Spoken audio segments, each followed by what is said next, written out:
Bueno, pues vamos a comenzar con nuestra reunión. El día de hoy, viernes 9 de julio. En el nombre del Padre, del Hijo y del Espíritu Santo. Amén. Dios te salve María, llena de gracia, el Señor está contigo. Bendita eres entre todas las mujeres, bendito es el fruto de tu vientre, Jesús. Santa María, Madre de Dios, ruega por nosotros los pecadores, ahora y en la hora de nuestra muerte. Amén. María, Madre de Gracia, Madre de Misericordia. En la vida y en la muerte amparamos con el Señor. Continuamos pues con la explicación de en qué consiste las características de la Edad Media.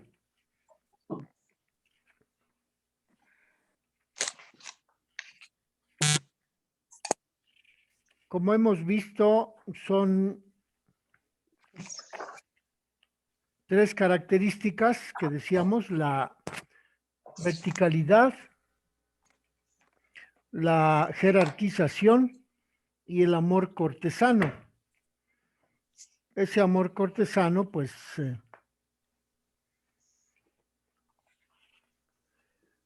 nos quedó pendiente de explicarlo ayer, y en este caso,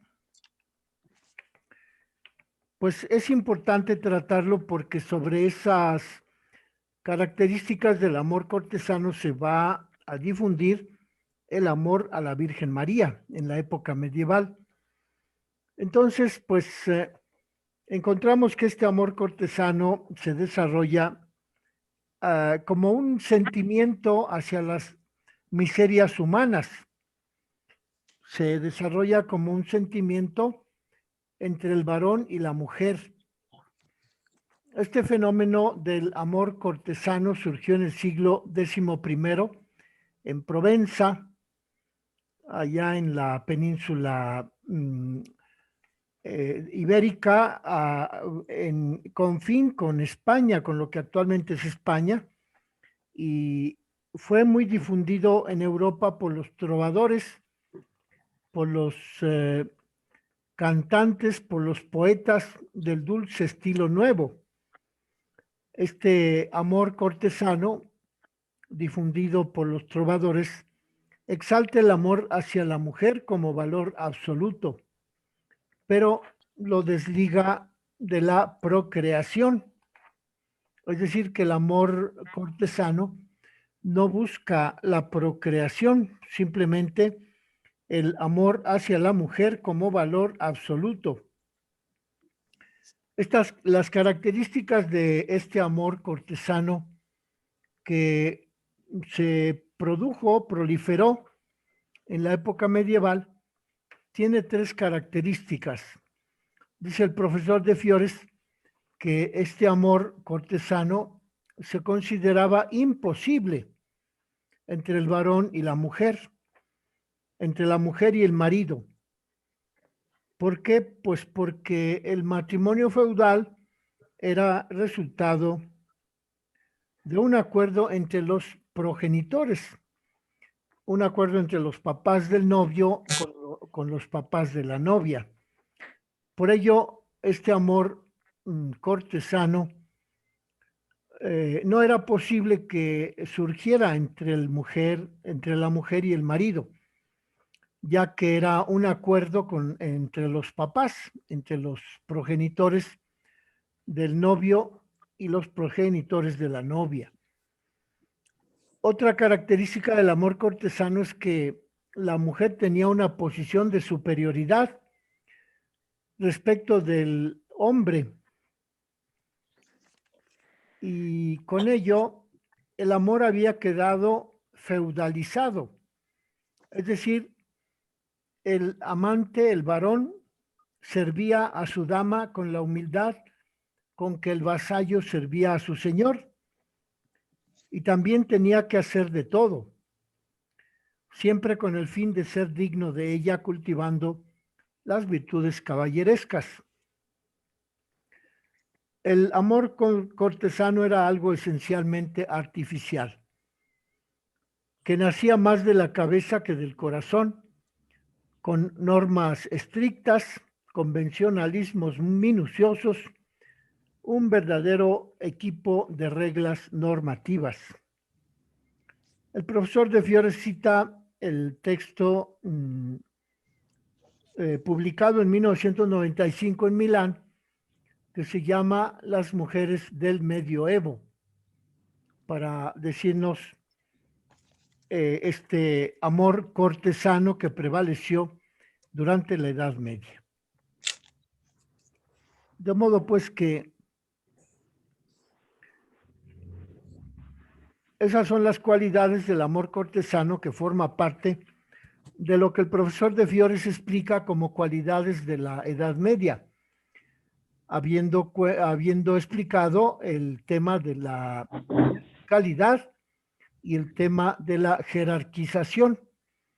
Entonces, la verticalidad la sitúa el profesor de Fiores en los edificios de las catedrales góticas, en donde el arco ojival sustituye al arco de medio punto, y las agujas que prolongan las torres de las catedrales pues significan ese deseo de ascensión, de elevación espiritual producido durante la época medieval en la espiritualidad de los seres humanos.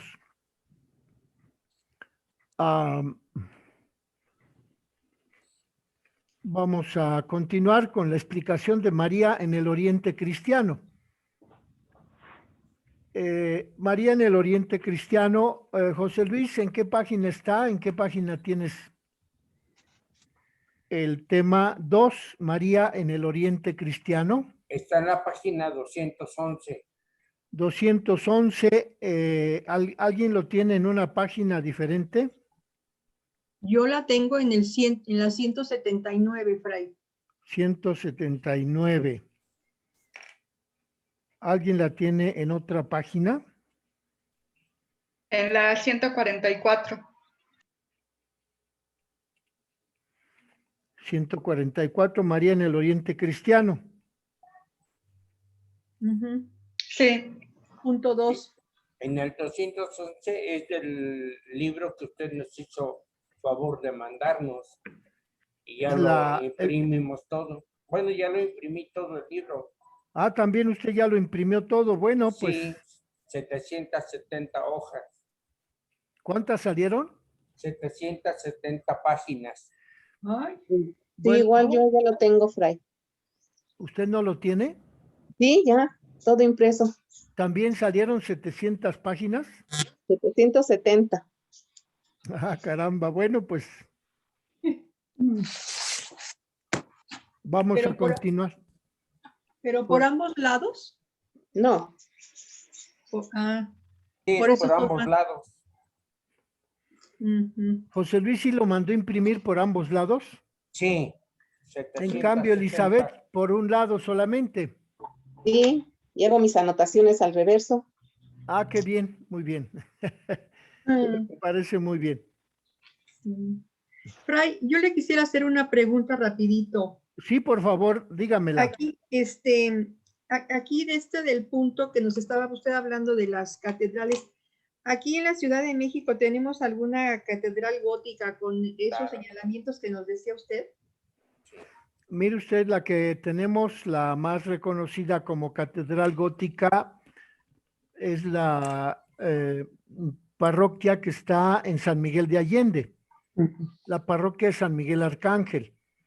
Pero resulta que solamente por el exterior tiene las características de las catedrales góticas, porque si usted entra a la parroquia de San Miguel Arcángel, ahí en San Miguel de Allende, en Guanajuato, Sí. pues por dentro no tiene la profundidad, la altura, las cúpulas, las torres no están construidas como las torres de la arquitectura europea.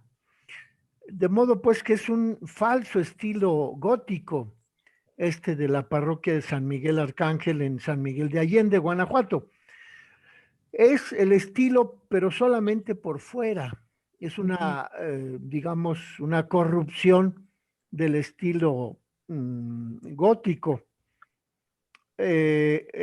Hay también otra que se asemeja mucho al estilo gótico, el templo expiatorio de León, Guanajuato,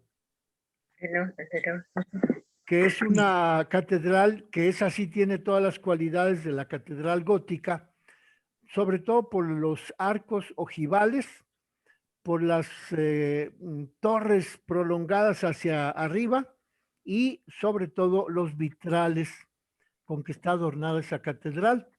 Es una catedral muy reciente que me parece que comenzaron a hacer en el siglo pasado y que ahorita no sé si ya la hayan terminado, pero ya debe estar en funciones y tiene todas las cualidades de las catedrales góticas, solo que la construyeron apenas el año pasado, o hace 2 o 3 años comenzaron a construirla, entonces ya es propiamente del siglo XXI, esa catedral del templo expiatorio de la ciudad de León, Guanajuato. ¿Alguno la ha visitado? Bueno, Padre. yo que vivo aquí en León, A ver, una por favor, porque no escucho, hablan dos a la vez, no se entiende. adelante. En la de Guadalajara también, ¿no, padre? En Guadalajara también hay un templo y por lo menos nada más del frente con las características, yo he visto una sobre Avenida Cuauhtémoc, por ahí por las calles de Puebla, que, o sea, nunca he entrado, pero por lo menos la fachada yo la veo tipo gótica. Y también el templo expiatorio de Guadalajara. Y la de León, yo hará unos 10 años o 12 que yo fui a ese templo y ya estaba funcionando. Muy bien, bueno, esos son los ejemplos que tenemos acá en nuestro país de las catedrales góticas, pero como ven, son construcciones relativamente recientes, ¿verdad? La catedral de Guadalajara, ¿de qué siglo será? ¿Del 17 o del 18? Sí. Es decir, que desborda el periodo que hemos considerado para la Edad Media del siglo V al siglo XV, es decir, hacia 1492. En 1492 es cuando se descubre América y ahí con ese acontecimiento se acaba la Edad Media. Entonces, todas las catedrales que con estilo gótico quisieron construirse acá en México, pues son posteriores al siglo XV. De modo pues que no son auténticos. Fray, quisiera agregar algo. A ver, dígame, por favor. ¿Puedo? Bueno, nada más, como yo vivo aquí en León, Guanajuato, aquí, bueno, se empezó a construir el templo expiatorio en 1921 y ya hay una creencia que ronda por aquí en León, que dicen que cuando se termine de construir, según se va a acabar el mundo, ¿verdad? Pero nada más son creencias, porque realmente se concluyó cuando vino el Papa Benedicto XVI aquí a León, Guanajuato. Nada más quería comentar eso. Bueno, muchas gracias, Olga Margarita. ¿Alguien quiere decir algún otro dato acerca de las catedrales góticas? Fray, de esa misma catedral, dicen que es la réplica de Notre Dame en Francia. Es como una réplica, ciertamente. Pero acuérdense que hace 3 años se quemó la de Notre Dame. La señora de París. Esa es auténticamente catedral gótica, la de París, porque además de las torres así en punta, en aguja, tiene a la entrada, en la entrada principal, tiene ese arco en donde se representan muchas figuras esculpidas en piedra, y esa es otra de las cualidades de las catedrales góticas, la representación de las gárgolas, de los imágenes que normalmente son imágenes fantasiosas de animales mitológicos que realmente no existieron, pero que durante la época medieval se pusieron como adorno de la entrada de las catedrales para causar ese espanto ante la realidad terrena, y que solamente entrando en la catedral puede uno liberarse de esas imágenes de gárgolas, de seres míticos, de seres fantasiosos, con las que están adornadas las catedrales góticas auténticas de la época medieval. De modo pues que hay que distinguir, ¿verdad?, los estilos, que pues unos son reproducciones ya muy extemporáneas, que no pertenecen a la época medieval, es decir, que fueron construidas después del siglo XV. Como hemos dicho, la época medieval termina con el descubrimiento de América por Cristóbal Colón en 1492, el 12 de octubre. Hasta ese momento termina la época medieval y comienza propiamente la época, algunos le llaman moderna, otros le llaman renacentista, en fin, pero propiamente la época medieval termina en 1492. Y los templos que tenemos acá en el país, pues son réplicas, son ejemplares, son construcciones que pretenden tener las características de los templos góticos, pero que en realidad no forman parte de ese arte gótico que floreció en las catedrales de Europa Central. Habría que visitar algún día ese templo expiatorio de León, Guanajuato, porque ese es, yo creo que el ejemplar más auténtico que tenemos en nuestro país de los templos propiamente de estilo gótico, ¿verdad? Porque tanto el de Guadalajara como el de San Miguel de Allende, cuando uno entra adentro del templo, se da uno cuenta que los techos están abovedados. No corresponde la estructura exterior de las agujas hacia arriba en punta.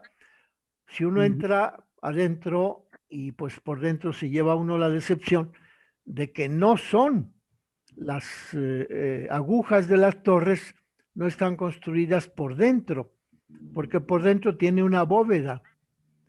Pues desde luego que eso lo hicieron los arquitectos novohispanos de nuestro país para simular el estilo propiamente gótico, pero por esa corrupción, por esa falta de ajustarse a las medidas auténticas de Europa Central, pues no podemos decir que los templos que tenemos acá sean auténticamente de estilo gótico, ¿verdad? Vamos a procurar organizar un paseo a León para visitar ese templo, que me parece que es la mejor muestra de templo gótico que tenemos en nuestro país. Sí, me dará mucho gusto conocerlos cuando vengan. También a mí. ¿Verdad? Porque pues por el interior sí tiene ese aspecto gótico, la construcción. Por ahí afuera del templo expiatorio de León venden unas guacamayas para comer. Ah, sí. Son tortas de chicharrón con salsa picosa. Y también es muy común las cebadinas. Una bebida roja. Es una bebida como fermentada de cebada. Ajá, sí, le ponen su bicarbonato y hay que tomársela rápido. Es muy rica. Sí. Bueno, en cuanto esté el semáforo verde, organizamos un paseo al León para visitar ese templo expiatorio que es muy famoso y muy bonito, muy hermoso. Y tal vez de paso también podríamos visitar el templo de Cristo Rey en Silao, en la montaña. Bueno, ahorita y el bicentenario. Soñar no cuesta nada. En en las próximas elecciones. Ajá. Ya pronto. Bueno, entonces vamos a continuar con nuestra lectura de María en el Oriente Cristiano. Ujú. A ver usted, Elizabeth, que ya tiene las hojas completas, porque aquí me faltan 2 páginas. Entonces, si por favor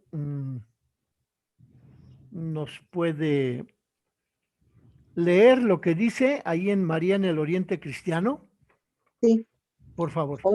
sí. Oriente conoce su edad de oro mariana en el siglo VIII, con Germán de Constantinopla, Andrés de Creta y Juan Damasceno, que representan a la Teotocos como el comienzo de la nueva creación, la cumbre de Israel, la cooperadora de la salvación humana y la intercesora universal presente siempre en la Iglesia. A ver, ahí espéreme. Mire, entonces es la edad de oro mariana. ¿Qué significa? Que en el Oriente, es decir, en esa zona de, hemos dicho que son 4 catedrales o basílicas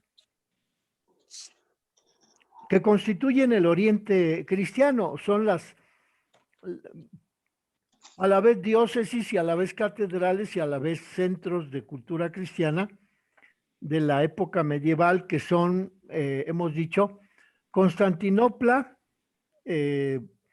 Jerusalén, Antioquía y Alejandría. Esos 4 centros de cultura cristiana son los que corresponden a la Iglesia Oriental, porque son los lugares en donde se asentó la fe católica con el idioma griego y con los ritos de San Juan Crisóstomo en la liturgia. A esas 4 se les llama tetrarquías, o sea, 4 centros de poder del gobierno religioso: Constantinopla, Antioquía, Jerusalén y Alejandría. A esos 4 templos o catedrales o diócesis se les reconoce como el Oriente cristiano. Pues bien, esos 4 tetrarquías tienen su auge en el siglo VIII con los textos de los padres de la Iglesia, Germán de Constantinopla, Andrés de Creta y Juan de Damasco, quienes hablan de la Teotocos. ¿Qué cosa es la Teotocos? Como ya hemos dicho, es una palabra griega que significa la que ha engendrado, ha generado y ha dado a luz. Son 3 acciones las que corresponden a ese verbo tekein en griego. Es concebir, generar durante 9 meses y dar a luz. Esas 3 acciones están contenidas en el verbo griego tekein. Es decir, la Teotocos es la mujer que ha concebido en su vientre, lo ha generado durante 9 meses y lo ha dado a luz. A eso se refiere la Theotokos, de la que los padres de la Iglesia, Germán de Constantinopla y Andrés de Creta y Juan Damasceno, la presentan como el comienzo de la nueva creación. Es decir, porque ya colabora de una manera estrecha en la salvación de la humanidad e intercede ante todos los miembros de la Iglesia, intercede por todos los miembros de la Iglesia ante su Hijo Jesucristo. Es la importancia de la Teotocos en la Iglesia Oriental. A ver, por favor, Elizabeth, ¿puede continuar? Sí.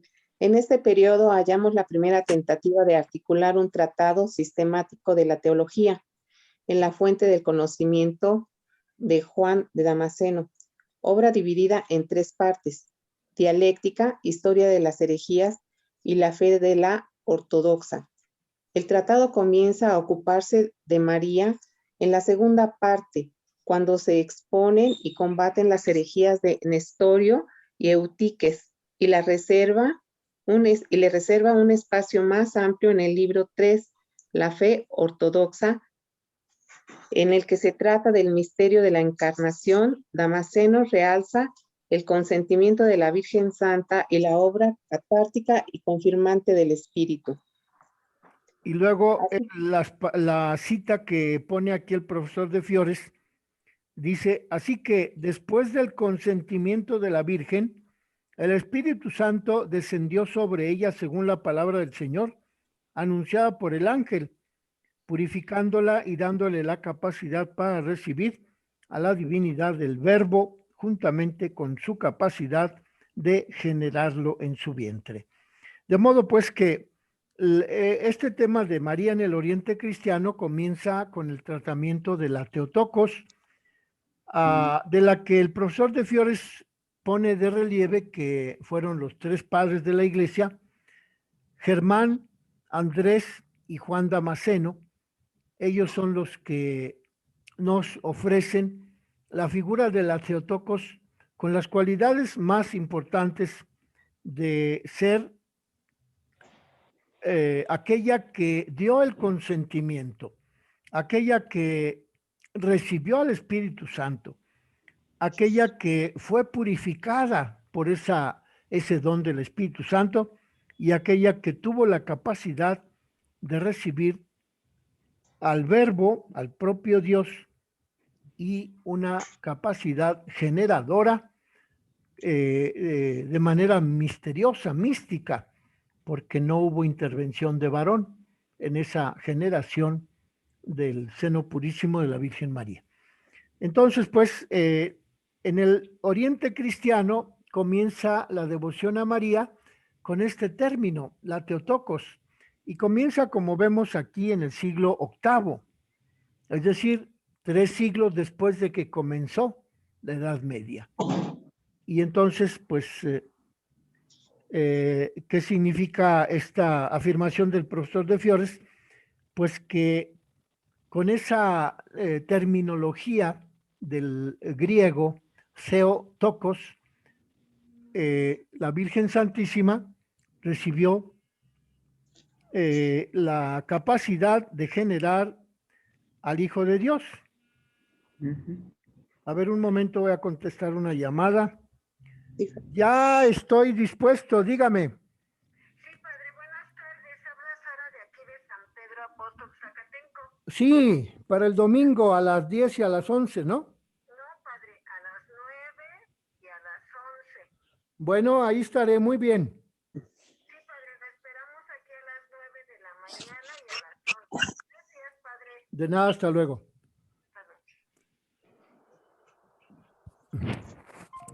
Pues ni modo, tiene uno que atender a también los compromisos de las misas. Entonces decíamos que este término de la Theotokos, propuesto por los padres de la Iglesia, conforma un título de la Virgen Santísima que prevalece desde la Edad Media para toda la Iglesia. Y luego, ¿qué dice aquí el profesor de Fiores? Que la función generadora del espíritu hace que la terminología que se utilizó en esa época medieval respecto de la Virgen Santísima incluya la encarnación del Hijo de Dios. Incluye también que Cristo tomó carne animada de alma racional, de tal modo que la hipóstasis, es decir, la unión indisoluble de la carne con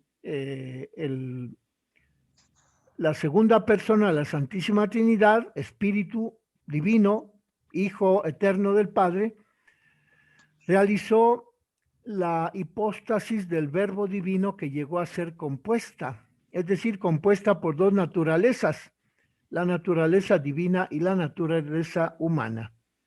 Eso lo dice el profesor de Fiores, citando a Juan Damasceno en un texto que se llama Exposición de la Fe Ortodoxa. Es decir, que Con el término de Teotocos se quiere dar a entender esa generación del verbo divino en el vientre de la Virgen por medio de la hipóstasis que unió la carne animada de alma racional que generó el cuerpecito de la Virgen y que la asumió el verbo eterno, la segunda persona de la Santísima Trinidad, Dios mismo, asumió esa naturaleza humana del cuerpo de la Virgen para generar al Hijo de Dios que iba a nacer de María Santísima y que iba a estar compuesto por la naturaleza humana y por la naturaleza divina.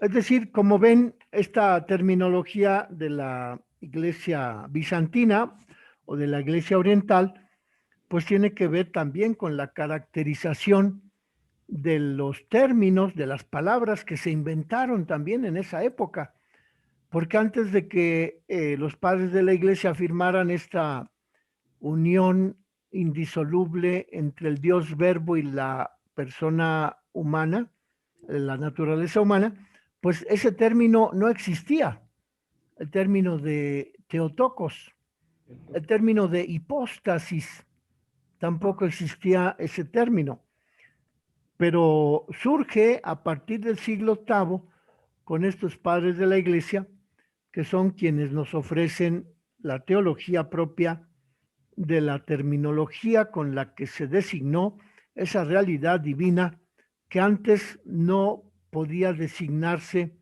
con otras palabras, más que cuando Juan Damasceno y Germán de Constantinopla y Andrés de Creta formulan esta terminología de la Teotocos para referirse a la Virgen María en esa primera parte de la Edad Media que constituyó el siglo VIII después de Cristo.